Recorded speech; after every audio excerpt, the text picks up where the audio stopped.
अरब ममालिक में अपने मजहबी अकीदे की बुनियाद पर गिरफ्त किए गए हिंदुस्तानी शिया मुसलमानों का मामला अब संगीन शक्ल अख्तियार करता जा रहा है।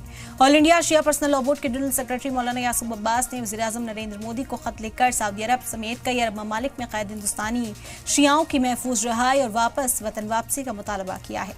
मौलाना यासूब अब्बास ने अपने खत में मौलाना ने वज़ीर-ए-आज़म से अपील की है कि भारत सरकार अपनी सिफारती कोशिशों को तेज करे, वज़ारत ख़ारजा और हिंदुस्तानी सिफारतखाने को फौरन मुस्तहरिक किया जाए और गिरफ्तार अफराद को कानूनी मदद और तहफ़्फ़ुज़ फराहम की जाए। उन्होंने उन घरानों के दर्द का भी जिक्र किया जिनके अपने मुल्क के जेलों में बंद हैं और जिनके घरों में इस वक्त खौफ, बेचैनी और इंतज़ार का माहौल है। विदेशों में तमाम शिया के जो लोग हैं वो कहीं ना कहीं निर्दोष हैं, जो कहीं ना कहीं जेलों में बंद हैं। सऊदी अरब में ऐसे तमाम लोग हैं। उसको लेकर ऑल इंडिया शिया पर्सनल लॉ बोर्ड के महासचिव मौलाना यासूब अब्बास ने एक पत्र प्रधानमंत्री को लिखा और ये मांग की है कि उनको रिहाई कराई, जैसे बात के लिए मौजूद भी है।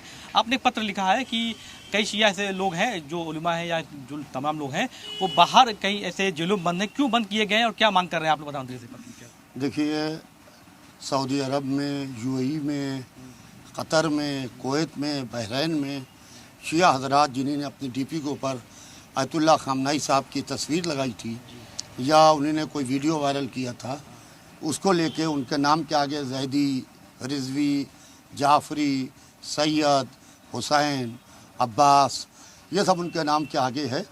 लिहाजा पूरी तरीके से उन बच्चों को गिरफ़्तार किया जा रहा है, जिसके अंदर 2 बच्चे नौगामा सादात के, 1 बच्चा हल्लौर का, 1 बच्चा हमारे लखनऊ का था। इस तरीके से मुख्तलिफ आजमगढ़ का 1 बच्चा है। यानी कहने का मकसद ये है तकरीबन 14-15 बच्चों की मेरे पास लिस्ट है। मैंने उसको मिनिस्ट्री ऑफ एक्सटर्नल अफेयर्स को भेजा है और प्राइम मिनिस्टर को पत्र लिखा है और हम भारत सरकार से ये गुजारिश कर रहे हैं कि ये भारत के पहले नागरिक हैं, लिहाजा अपने नागरिकों को बासुरक्षा, बाहिफाजत वहाँ से निकाला जाए जो उनके ऊपर जुल्म हो रहा है, उनके ऊपर सितम हो रहा है। ईरान की मोहब्बत में असल में ईरान से तो बस चला नहीं और ईरान से शिकस्त हुई सो कॉल्ड इस्लामी देशों की भी, अमेरिका और इजराइल की भी। तो उन्होंने ईरान के फॉलोअर्स वर्ल्ड में जितने भी हैं उन फॉलोअर्स को सताना शुरू किया है जो मिडिल ईस्ट में काम कर रहे हैं। किन किन देशों में ये लोग बंद हैं और उनके जो परिवार के लोग हैं, क्या आपसे मुलाकात की थी और जो मांग आपने करी पत्र लिखकर, क्या रिस्पॉन्स अभी तक आया है मिनिस्टर ऑफ इंडिया से?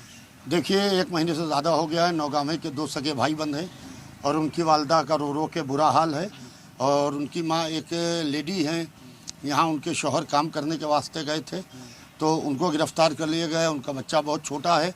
सबके परिवारों से हमारी मुसलसल बात हो रही है, सारे राब्ते हो रहे हैं, मगर बड़े अफसोस की बात है कि अभी तक के कुल 3 बच्चे वापस आ पाए हैं।